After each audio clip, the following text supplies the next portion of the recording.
জনাব তারেক রহমান আমাদের শুভেচ্ছা এবং কৃতজ্ঞতা জানবেন। তারেক রহমান, বিএনপি তো আসলে আমাদের পিছনে লাগছে, হ্যাঁ, আমাদেরকে শত্রু বলা শুরু করছে। এবং কিভাবে দেখেন, আওয়ামী লীগের কোন সিনিয়র নেতা কোনোদিন আমাদের নাম ধরে কোনোদিন কিছু করে, আমাদের নামে মামলা দিচ্ছে, আমাদেরকে দেশ ছাড়া করছে, কিন্তু নাম ধরে এরকম করে কিন্তু আক্রমণ করে, ওনারা নাম ধরে আক্রমণ করা শুরু করছে না, হ্যাঁ। এবং এটা তো আমাদের পেছনে লেলায় দাও, আমরা তো পার্সন, ব্যক্তি বলে কুতুব দাঁড়ায় গেছে সোশ্যাল মিডিয়ায় কিছু কুতুব, ওনারা কোথায় নিয়ে যেতে চান দেশকে আমরা জানি না। ওনারা জানবেন না কেন? উনি জানবেন না কেন? আমরা জানি না মানে আমরা কোথায় নিয়ে যেতে দেশকে? আমি বলছি সব সময়, আমরা বাংলাদেশে ভারতীয় আধিপত্যবাদ চাই না, আমরা বাংলাদেশে আওয়ামী পুনর্বাসন চাই না, আমরা বাংলাদেশে একটা সাম্যের সমাজ চাই, একটা ইনসাফের রাষ্ট্র চাই। চারটা সিম্পল জিনিস আপনি জানেন না কেন? আপনারাই বাধা হয়ে দাঁড়ায় আছেন আমাদের সামনে, আমাদের স্বপ্নের সামনে, মানুষের স্বপ্নের সামনে। এবং আপনারা জানতে হবে আমরা এটা চাই। এবং আমরা আমাদের মনে করার কারণ আছে, আমাদের মনে করার ক্রেডিবল কারণ আছে যে আপনারা আওয়ামী লীগকে পুনর্বাসিত করতে চান। কেন চান সেই প্রসঙ্গে আসবো যদি আলোচনার সুযোগ থাকে। 2 নাম্বার, আপনারা ভারতের সাথে একটা নেগোসিয়েশন করেছেন, এটা আমাদের মনে করার ক্রেডিবল কারণ আছে, হ্যাঁ। এই জিনিসগুলোকে ক্লিয়ার করতে হবে আপনাদের কাছে। আপনারা যে আলাপ করেন, আপনারা সবার সাথে আলাপ করেন, অমুক রাজনৈতিক দলের সাথে আলাপ করেন, তমুক রাজনৈতিক দলের সাথে, সুশীল সমাজের সাথে আলাপ করেন, কেন আমাদের সাথে আলাপ করতে পারেন না? কেন পিনাকি ইলিয়াস কনক সারোরের সাথে কথা বলতে পারেন না? আপনারা মিটিং করতে পারেন না? করার দরকার আছে না? মানে আমরা পিপলস ভয়েস রিপ্রেজেন্ট করি না? আমাদের সাথে কথা বলেন না কেন? মানে আপনারা 31 দফা দিলেন, ধরেন 31 দফা দিলেন, 31 দফা তো এটা আপনার দলের দফা।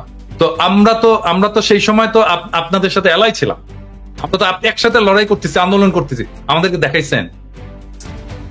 আমার প্রশ্ন এটা। মানে যেই নির্বাচনে আপনারা হারলেন, যেখানে আপনারা শেখ হাসিনা ক্ষমতায় আসলো প্রথম 1/11 পরে, ওই নির্বাচনে যেই সেট আপ ছিল প্রশাসন এবং আর্মিতে, স্পেসিফিক্যালি আর্মিতে, সেই সেট আপটা কি আরো প্রো ইন্ডিয়া হয়েছে নাকি প্রো ন্যাশনালিস্ট হয়েছে? প্রো ইন্ডিয়া হয়েছে, ঠিক তো? আরো খারাপ হয়েছে। তাহলে আপনি ওই র্যাঙ্ক অ্যান্ড ফাইল এটাকে রেখে আপনাকে কিভাবে হারানো হয়েছে এটা আপনি বলেন। বিএনপি আপনাকে হারানো হয়েছে কিভাবে? খুবই কেয়ারফুলি ডিজাইন করা হয়েছে, কনস্টিটিউশন ডিজাইন করা হয়েছে, এবং এটা বিএনপিরাও স্বীকার করতে বাধ্য হবে। ওই নির্বাচনে কারচুপি হয়েছে, ওই নির্বাচনে এমন ভাবে কারচুপি করা হয়েছে যেন বিএনপি একটা লজ্জাজনক হার হয় বিএনপি, হ্যাঁ। এবং এটা বিএনপিকে স্বীকার করতে হবে, আর স্বীকার যদি না করে তাহলে তো আমাদের বলার কিছু নাই, তাই না? তো ওই সেট আপটা আরো খারাপ হয়েছে, এবং এটা তো আর্মি করছে, ওইটা তো আর্মি করছে। তখন তো একটা আর্মি গভর্নমেন্ট, তো মইনু এবং ফখরুদ্দিনের গভর্নমেন্ট তো আর্মি গভর্নমেন্ট, আর্মি এই ইঞ্জিনিয়ারিংটা করছে, ইলেকশন ইঞ্জিনিয়ারিংটা। ওই আর্মিটা আরো খারাপ হয়েছে, ওর ভেতর থেকে ন্যাশনালিস্ট এলিমেন্ট আরো বাইরে চলে গেছে। এখন তো এটা মোরাললেস প্রো কি বলবো ইন্ডিয়ান আর্মি। তো এই আর্মি একটা ফেয়ার ইলেকশন দেবে? হ্যাঁ, মানে করতে দেবে? এইটা বিশ্বাস করেন? সম্ভব না, করতে দেবে না। হ্যাঁ, আমরা যদি ফেয়ার ইলেকশন হয়, আমার মনে হয় যে ধরেন এটা বিএনপির এটা বিএনপির জরিপ, ব্রেইন দেখছে তো, আমরা সবাই দেখছি। ব্রেইনের জরিপে ফেয়ার ইলেকশন হইলে মানে মানুষ বলছে যে আমরা 41% বিএনপি কে ভোট দেবে, অ্যাবসলিউট মেজরিটি হয় বিএনপি। কিন্তু আরো কিছু আছে ওইখানে। আচ্ছা আমি বলি, আমি গতকালকে একটা পোস্ট দিছিলাম, গতকাল না পরশুদিন, যে জামাতে ইসলামের ভোট কত। জামাতে ইসলাম 300 আসনে ইলেকশন করছিল এরশাদ পড়ার পরে 91 সালে প্রথম। এখানে ভোট পেয়েছিল তারা 12.3% সম্ভবত। এবং ওই সময় যদি আমরা সমস্ত ইসলামপন্থী দলগুলোর ভোটগুলো দেখি, তাহলে আমরা দেখবো 14%-এর মতো তারা ওই ভোটটা, এবং ওই ভোটটা ভালো ভোট হয়েছিল, হ্যাঁ। এবং 14% কিন্তু একটা খুবই সিগনিফিকেন্ট নাম্বার। এখন অনেকে বলে 2%, 3% জামাতের ভোট, 4% ন। তারা সব আসনে নির্বাচন করেন, তারা কিছু আসনে নির্বাচন করেছিল, ওইটাকে এক করে আমি ন্যাশনাল গড় করে বলি যে 3%, কিন্তু সবগুলো আসনে যখন করেছে তখন তার প্রায় 12.5%-এর মতো ভোট ছিল। বিএনপির যে জরিপ, এটাতে দেখা গেছে যে জামাতের ভোট আসবে 31%-এর মতো। এখন ধরে ছাত্রদের ভোট ওখানে কত আসবে? 5%-এর মতো ভোট আসবে। তো আমরা যদি অন্য সমস্ত ফোর্স, বিএনপির বাইরে অন্য সমস্ত ফোর্সের একটা যদি লুজ অ্যালায়েন্স হয়, তাহলে বিএনপি একটা খুবই শক্ত প্রতিদ্বন্দ্বিতার মধ্যে পড়বে। এখন বিএনপি যেটা করছে যে ধরেন এই যে বিএনপির যারা এই অনলাইন অ্যাক্টিভিস্ট আছে তারা বা অনলাইনে ফেসবুকে যারা লেখালেখি করে তারা গালাগালি করতেছে আমাদেরকে, সেটা আমি গাইড নেই, কিন্তু তা তো না। মির্জা ফখরুল, মির্জা আব্বাসের মতো সিনিয়র নেতারা তারা সোশ্যাল মিডিয়ার পিছনে লাগছে এবং কিভাবে আমাদের সাথে পাঙ্গা নেওয়া শুরু করছে। ধরেন এই পাঙ্গাটা যদি নিতে থাকে তারা কন্টিনিউয়াসলি, তাহলে তাদের অবস্থাটা কি? ধরেন সোশ্যাল মিডিয়ায় যারা কাজ করে, হ্যাঁ, যারা কাজ করছে, যারা সোশ্যাল মিডিয়া একটা ইনফ্লুয়েন্স রাখতে পারে, ছোট হোক বড় হোক, অল্প হোক বেশি হোক কম হোক, একটা তো ইনফ্লুয়েন্স আছে, তো যারা রাখতে পারে তারা যদি পুরোটা, মানে ধরা যাক, আমি এখানে ইয়ে ছাড়াই বলতেছি, কনক, আপনি, আমি, ইলিয়াস, আমরা তো কেউ অ্যান্টি বিএনপি না। আমরা তো জিয়াউর রহমান, প্রো জিয়াউর রহমান, মানে জিয়াউর রহমানকে আমাদের পলিটিক্যাল আইকন মানি, তাই না? তো আমরা তো সবাই ন্যাশনালিস্ট, তাই না? আমরা, এবং ট্রু সেন্স, মানে মানুষ যাতে সাধারণভাবে বোঝে, আমরা তো সবাই রাইটেস্ট, তাই না? তো আমাদেরকে তো শত্রু ভাবার কোনো কারণ ছিল না বিএনপি। আমরা তো শত্রুও না, আমরা শত্রু হতেও চাই না বিএনপি। আমিও তো ডাক্তার, আমাকে তো দেখাতে পারতেন যে ভাই 31 দফায় যে চিকিৎসা সংক্রান্ত যে জিনিসটা আছে, দাদা একটু দেখেন তো এটা ঠিক আছে কিনা, হ্যাঁ, দেখাতে পারতেন তো। তাইলে তো আমাদের পার্টিসিপেশন থাকতো, আমরা ওন করতাম আপনার 31 দফাকে। কনক স্যার আর আপনি ওন করতেন, ইলিয়াস তুমিও ওন করতা, তো আমাদেরকে ওন করার সুযোগ দিলেন না। আমি একই জিনিস বলবো আমি জামাতকেও, মানে তারা ইন্ডিভিজুয়ালি ফোন করে। এখন আমি শিওর যে জামাতের আমি তো খুবই মাইডিয়ার লোক, সবাইকে ফোন টোন করেন, আমাকে ফোন করে, কিন্তু এটা তো ফোন করে উনি বলেন কি আপনার শরীর কেমন আছে দাদা, বাড়ির সবাই ভালো আছে। আমি তো শফিক ভাইয়ের কাছ থেকে এগুলো শুনতে চাই না, আমি শুনতে চাই পলিটিক্স, রিয়েল পলিটিক্স শুনতে চাই। হ্যাঁ, ব্যক্তিগত সম্পর্ক আপনার সাথে থাকবে, মানে আমরা যখন রাজনীতি থেকে বিদায় নেবো, অ্যাক্টিভিজম থেকে বিদায় নেবো, তখনও থাকবে আপনাদের সাথে, সেটা অসুবিধা নেই।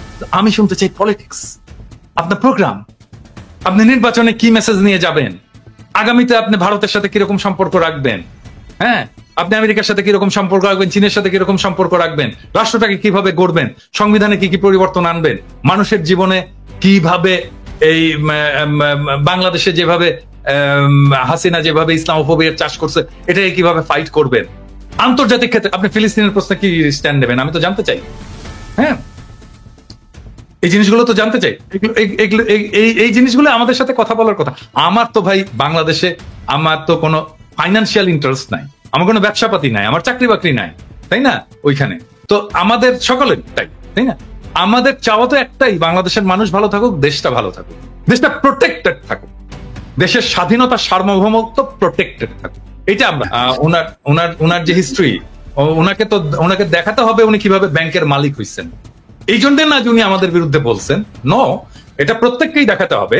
মানে নির্বাচন আসুক, প্রত্যেকে নির্বাচনের যারা prominent candidate, respective of Jamaat, BNP, যে দলই হোক না কেন, সেই দলের, এমনকি এনসিপি, ছাত্রদের দল, প্রত্যেককে দেখাতে হবে যে তুমি যে নির্বাচনের খরচটা করছো, তোমার যে সম্পদ, এই সম্পদের উৎসটা কোথায়। এবং সেই সময় বুঝছেন, মানে সেই সময় যদি কেউ দাওয়াত টাওয়াত দিত না, আমি কিন্তু হ্যাংলার মতো খাইতে যেতাম, কারণ ওই যে একবেলা খাবারের খরচ আমার কমবে। হ্যাঁ, অনেকের ইয়েতে যেতাম, যে যেই খাবারের দাওয়াত দিত আমি যেতাম, যে খাইতাম। আমি যেহেতু প্রফেসর ইউনূসের সাথে কাজ করছি, সেই জন্য আমি জানি উনার ম্যানেজমেন্ট স্টাইলটা, উনি এটা করবেন না। হ্যাঁ, উনি ওনার টিমকে এভাবেই ডিল করেন আর কি। আমি কিন্তু খুবই ঘনিষ্ঠভাবে কাজ করছি, অল্প সময়, কিন্তু আমার আর্লি ক্যারিয়ারে খুবই ঘনিষ্ঠভাবে কাজ করছি। আমি ওনার পাশের রুমেই বসতাম আর কি, এবং গ্রামীণ ব্যাংকের যে স্বাস্থ্য কর্মসূচি, সেটার আমি কোঅর্ডিনেটর ছিলাম ঢাকায়। তো আমি ওনার ম্যানেজমেন্ট স্টাইল জানি আর কি, উনি কিভাবে কাজ করে। তো সেই জন্য এটা উনি করবেন না। কিন্তু এই যতগুলো জিনিস কনক আপনি বললেন যে উনি যে হাই স্ট্যান্ডার্ড সেট করে যাচ্ছেন, এটা পলিটিক্যাল লিডারশিপ এটাকে ফলো করতে পারবে কিনা। নাম্বার 2 হচ্ছে যে উপদেষ্টা মন্ডলীর কিছু উপদেষ্টার অপদার্থতা, এটাকে উনি কিভাবে ম্যানেজ করবেন, এর সবকিছুর একটা সলিউশন আমি কিন্তু দিয়েছিলাম। আমি জানি না এটা বেশি আমি দিয়েছিলাম জন্যই বোধহয় বেশি মানুষ এটা নিয়ে আলোচনা করেনি। সেটা হচ্ছে ট্রানজিশনাল গভর্নমেন্ট। যে ট্রানজিশনাল গভর্নমেন্টে সব রাজনৈতিক দলের প্রতিনিধিত্ব থাকবে, এবং এই উপদেষ্টা পরিষদে বেস্ট পারফর্মিং উপদেষ্টারা থাকবেন, আর রাজনৈতিক দলগুলো থেকে বিভিন্নভাবে, বিএনপি হোক, জামাত হোক, এমনকি সেটা এনসিপি হোক, তারপর এবি পার্টি হোক, এমনকি নূরের দল, বাম, যারাই হোক, সবাইকে মিলে একটা নতুন মন্ত্রিসভা তৈরি করা এবং যেই ইয়েতে উপদেষ্টা পরিষদে তারেক রহমানের অন্তর্ভুক্তি উপপ্রধান উপদেষ্টা করে। এই ট্রানজিশনাল গভর্নমেন্টের ফর্মুলাটা যদি সবাই গ্রহণ করত, তাহলে আমাদের কিন্তু অনেক সমস্যার সমাধান হয়ে যেত।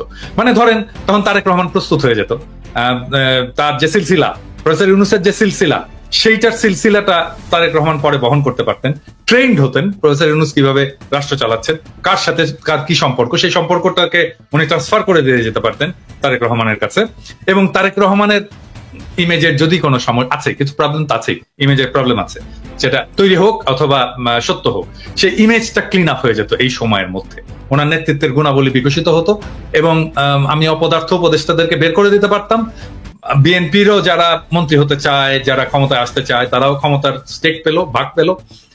তারা ক্ষমতায় এসে তাদের কাজ দেখাতে পারলো যে তারা কেমন ইয়ে করবে। আবার আরেক দিক থেকে দায়টা কিন্তু পুরোপুরি প্রফেসর ইউনূসের, বিএনপি কে নিতে হচ্ছে না। কিন্তু যদি এটা ফেলও করে তাহলে দায়টা প্রফেসর ইউনূসেরই থাকে।